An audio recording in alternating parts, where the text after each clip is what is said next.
Olá, muito bom dia a todos. Sejam bem-vindos ao APAMTC TALKS com o professor David Bomzon. Hi, David. How are you? Hi Pedro, how are you? How are you doing? Hello to all of you. We are doing good. Thank you for your time.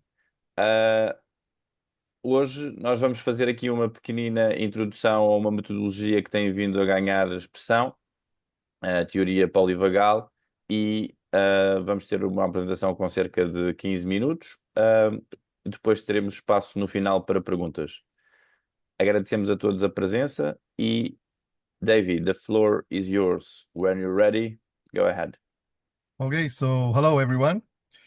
So today I want to discuss an idea or a principle that I've been researching and trying to see the clinical application for it in the last 2.5 years here in Israel due to the situation that war broke out and how some of the concepts of Yamamoto also ignore a lot of in the previous years when I was a student of his, he always acknowledged and connected the vagus nerve to the liver channel. And I never had an answer why and how he connected it and what was the idea. And basically, here, actually, this 2.5 years of the situation here in Israel actually brought me to a state to start understanding that there's a very strong connection between the vagus nerve and the liver channel, and also just general in the principles of how this functions and how it is very much connected to the idea how working with the liver channel, with the vagus nerve, with also the neck diagnosis of Yamamoto, where you really see an amazing effect on the patient, not only in a psychological state, but also by regulating his autonomic nerve system and mainly regulating the parasympathetic nerve system and allowing the patient to be more in a state of healing or more in a state where he's less stressed out and is more in a state of what we'll call more social engagement. So when I starting to think of this idea, how it works, why it works, and diving deeper into the connection between the vagus nerve and the neck diagnosis, I found myself kind of jumping, you could say, into the rabbit hole. So as you can see here, we have the strong connection with Yamamoto. Years of he's connected. He has cranial nerve points. He has a neck diagnosis. And for years, he's connected the vagus nerve to the liver channel when it was not fully understanding how and why. And when you start thinking about the functions of the liver channel or the liver organ, and you start seeing the functions of the liver or the vagus nerve, you start seeing a strong correlation between the two. So about a few years ago, Kiko Matsunoma was here in Israel, and she gave a course on the connection between the vagus nerve and Parkinson's disease and the accessory nerve. And she basically was a lot. And the main topic was there how the neck is very strong connected to the vagus nerve, and how by regulating or releasing the neck areas, you actually regulate the autonomic nerve system between the sympathetic and the parasympathetic nerve system. And this was amazing for me, and I didn't really dig deeper to that. That was the first step into diving down this rabbit hole to start seeing the connections. And actually, and this allowed me to start stumbling onto this theory, which is called the polivagal theory, which will go into it and how it strongly connects. So how this point on the liver channel of Yamamoto, or in general working with the liver, allows you to get better results. So as you know, here in Israel, we've been at war for the last 2.5, nearly 3 years. Where I work in a rehabilitation department. So a lot of times we have seen a lot of soldiers that came from the battlefield into the hospital to treat them, and a lot of the complaints was sleeping disorders, flashbacks.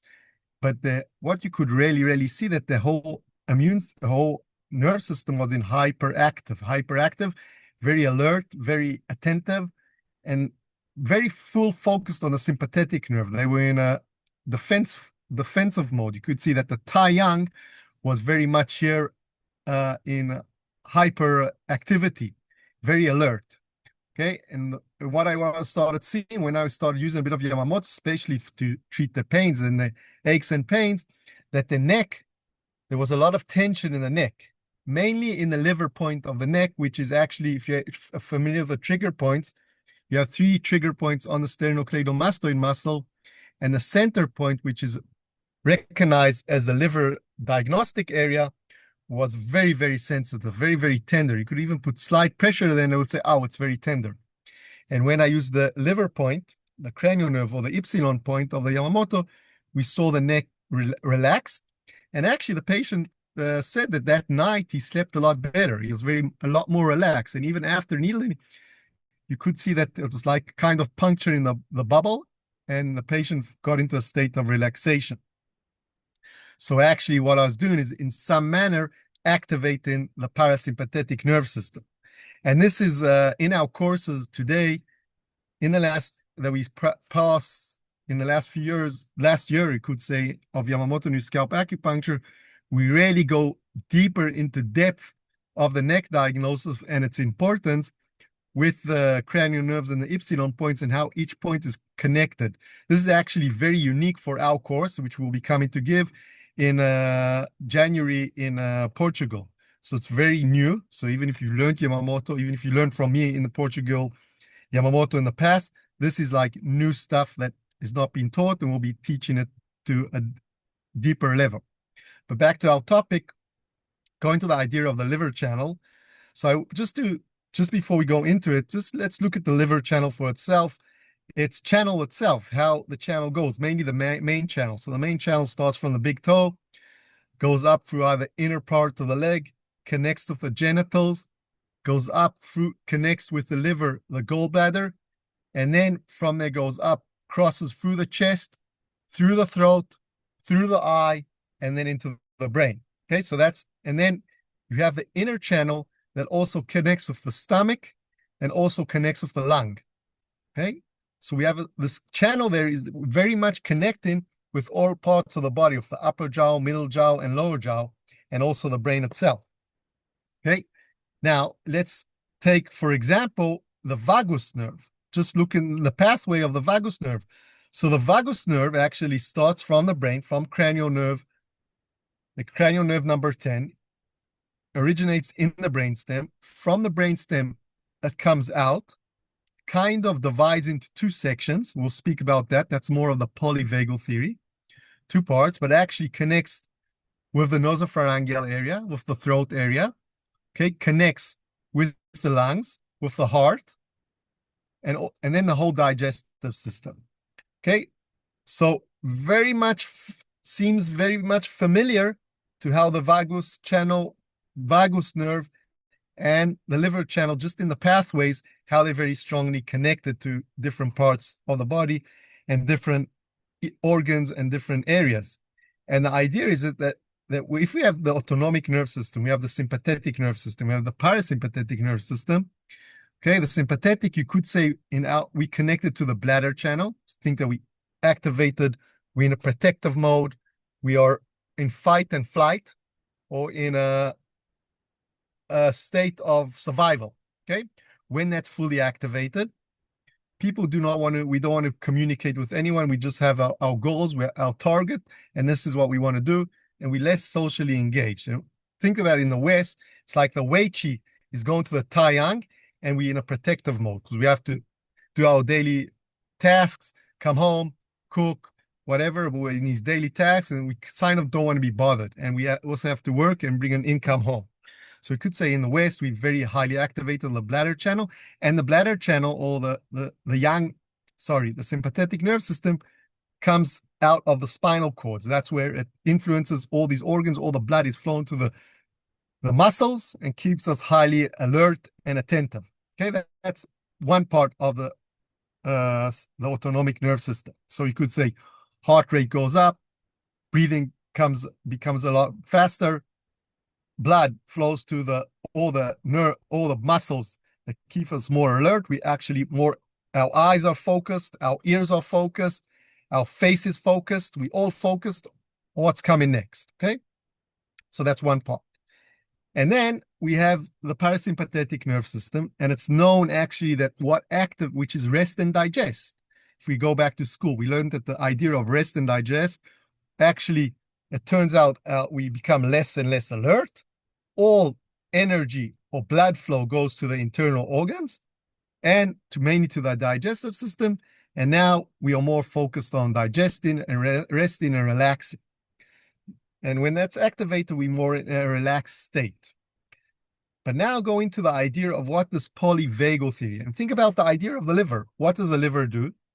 It actually coordinates between flow of qi going in different directions and the blood going in different directions, and actually has a strong connection. If you look at it, has a connection between the kidney, which is the idea of fear and survival, the bladder, and also to the heart and the pericardium. So when it regulates to the area of the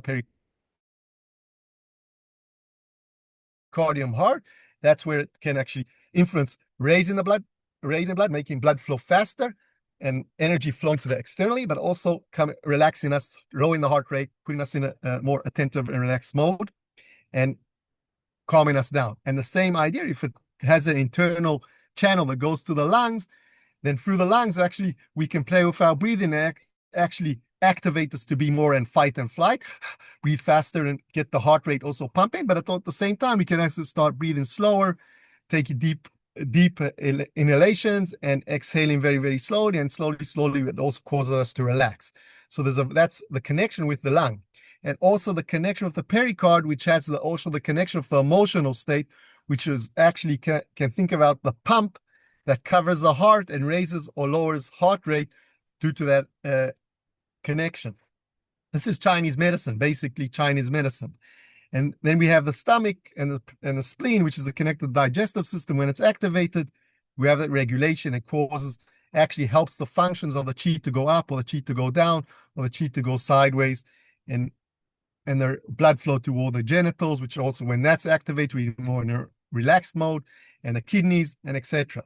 But going to the idea of the polyvagal theory, actually speaks about that the liver channel is actually not the liver channel, the vagus nerve actually regulates the sympathetic and parasympathetic nerve system, regulates the parasympathetic nerve system mainly. And when it has two parts, one part has got to do with the idea of social engagement, or when that is activated, it's called the ventricle part, because it comes out of the brainstem, and then I said it splits. So the ventricle part goes and regulates the heart rate, the throat, okay, the lungs, but at the same time also connects with different cranial nerves, which is the facial trigeminal nerve, the accessory nerve, which stimulates the sternocleidomastoid muscle and the trapeze, and also the nasopharyngeal. So it has, think about those, all the face mimics, muscles of the face, the tension, the feeling of the face, and also the regulating the throat. It's all got to do with connecting and social engagement. When that's activated, we're in a state of social engagement, and you could say that the skies are the limits. And we are very relaxed at the state, and we could say that more the word of rest and digest. Okay?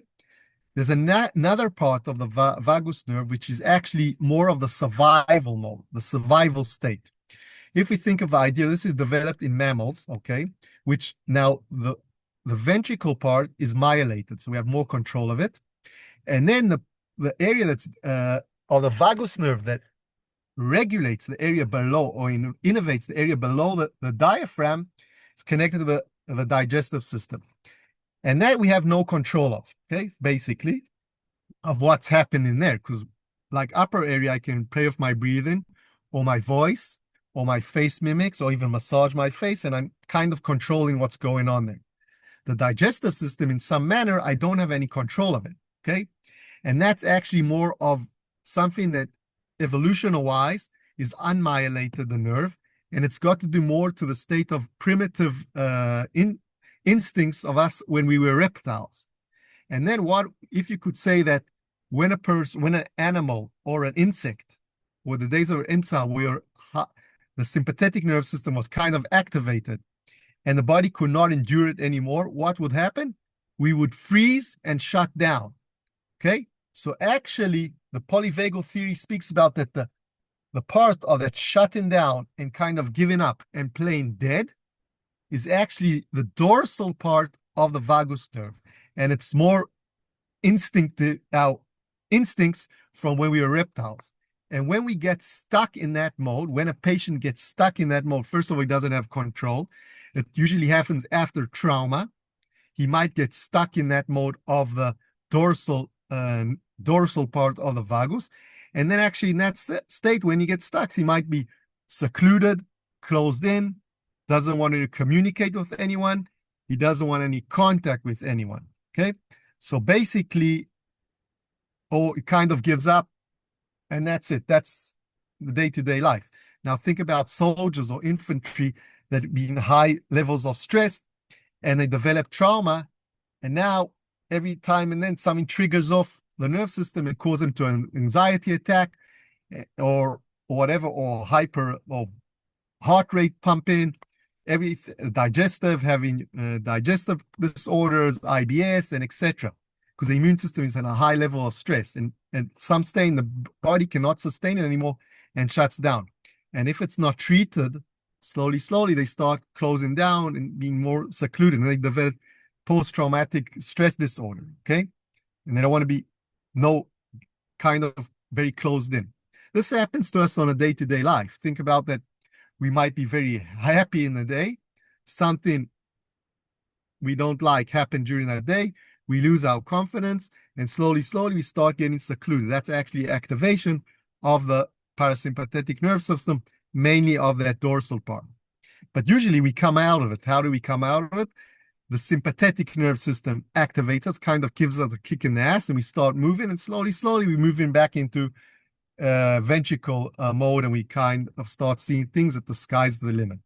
So the polyvagal theory think about that the vagus nerve or the liver channel has a very strong connection between activation of the sympathetic nerve, giving us a kick in the ass to move us forward, because that's like the liver or the wind. Let's move forward. We have a goal, but at the same time can have emotional disorders or which will interrupt the flow of qi and blood and cause a liver qi stagnation. And then we have all these different symptoms. We might have IBS, we might have palpitations, that's a liver fire blazing, might have insomnia, sleep disorders, or digestive disorders, or constipation, or whatever. You've seen this liver, which actually regulates the flow of qi and blood, also works with, in some concept, with the idea of how the liver channel works and concepts of the flow of qi and blood. And think about symptoms, what happens when you have liver qi stagnation or liver blood stagnation or liver yang rising. You see this different move of mood swings to depression, to happiness, and etc. And you start seeing the strong connections between different channels, different organs, and the idea of this polyvagal theory. So the liver channel, as we can see, just for the connections that in TCM, or MTC, we have the connection between the liver and the spleen. They work together in regulating the flow of qi and blood. Okay, think about the vagus nerve regulates the flow of qi and blood, or regulates the parasympathetic nerve system. Somewhere when the qi and blood flow very smoothly or harmonious, a person is more relaxed. Okay? It connects with the pericardium, which has the connection of the role of the emotional state, and the flow of qi in the upper area of the chest. Again, that connection of the vagus nerve. It has a strong connection with the kidney. Okay, think about the idea of the kidney, which both of them hold essence. Now, the kidney not only holds essence, but also holds our DNA. And also the kidney is connected to the nerve system. Think that constantly our nerve system is telling us a story. And it's worked on memories, or past memories, prenatal qi or postnatal qi, of what the memory brings to us. So that means if constantly I'm telling a story, for example, if I had somewhere in my past a trauma when smashed with when riding a bike and smashed into a car which was orange, and I got back on my bike, but every now and then I see the color orange, I kind of feel uncomfortable That's the memory of the kidney that remembers that trauma of smashing into the car, for example. Okay. That's what the kidney also stores those memories, and the liver helps to regulate it. Okay. And bring it out to flow. The idea of fear. When we're in a protective mode, that freezing state of the kidney, which comes from the dorsal part of the vagus nerve, is that freezing part to protect us. If we freeze, it might protect us, and the predator or the threat will pass away. But sometimes we get stuck in that mode, and that's when the liver is having difficulty taking the chi from the kidney and moving forward towards the heart and bringing us to the state of social engagement and feeling good about ourselves. Okay. And then we have the connection with the bladder. I spoke about, very just touched at the connection between the bladder and the sympathetic nerve system. Think about the bladder channel, how it comes from the spine and then splits to different parts of an area. And if you remember at the bladder, they said it's the ruler of the canals, okay? It tells what flows in every direction, what goes in, or allows flowage of water, you could say, to different canals. And that's what it's had to regulating the flow of the nerve system in different parts of the body. And if necessary, activates us to be in fight and flight mode. Okay, and then we have a connection with the liver, with the flow of chi in the upper areas, and etc. So you could say, in some manner, just by explaining this simple theory, how maybe the vagus nerve that Yamamoto connected years ago to the vagus nerve and the liver channel, and to start seeing the correlation between the two. Now, all I'm speaking about here is clinical practice. I've seen it work.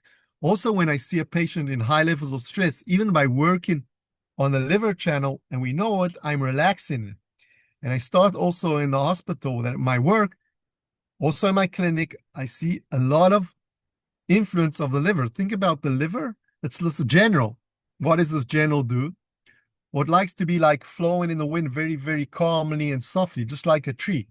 When you have strong winds, it actually manages to regulate it. But if the winds are too strong, it actually just starts, puts us into this axis, and we try to hold on to get out of this axis. But at the same time, we want to see that slow movement, which allows the tree to move. And also think about when the tree doesn't move, when it's stagnative, let's say it's stagnative, also that tree doesn't like it, or doesn't get the flow of water, which relaxes it and calms it down. So there's a strong connection between the water, wood, which is the liver, and heart, which is the fire and the pericardium. So that part of the cycle, of the Shen cycle, has a very strong connection to each other. And also think about the connection between the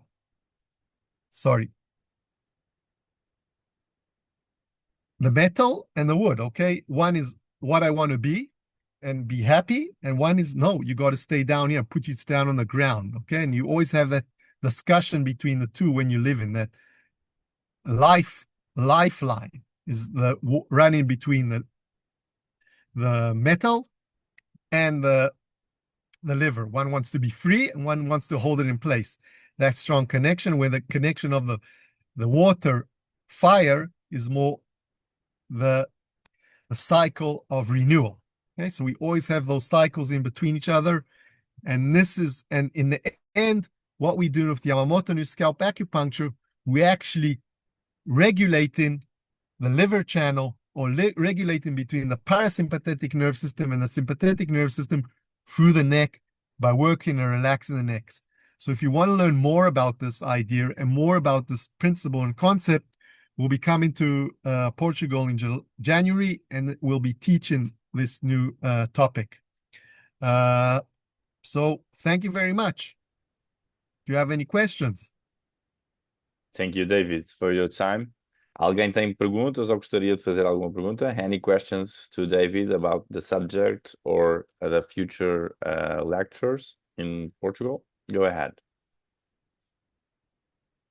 I would like to say, prior to people get courage to make questions, that David is the author of Yamamoto New Scalp Acupuncture book.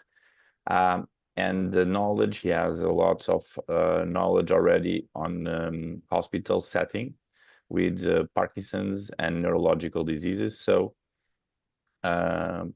if anyone can do a question, if not, we just say thank you to David.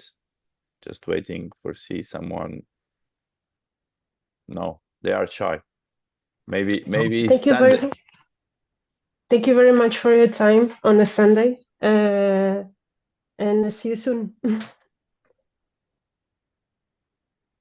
Okay, thank you. Thank you. Well,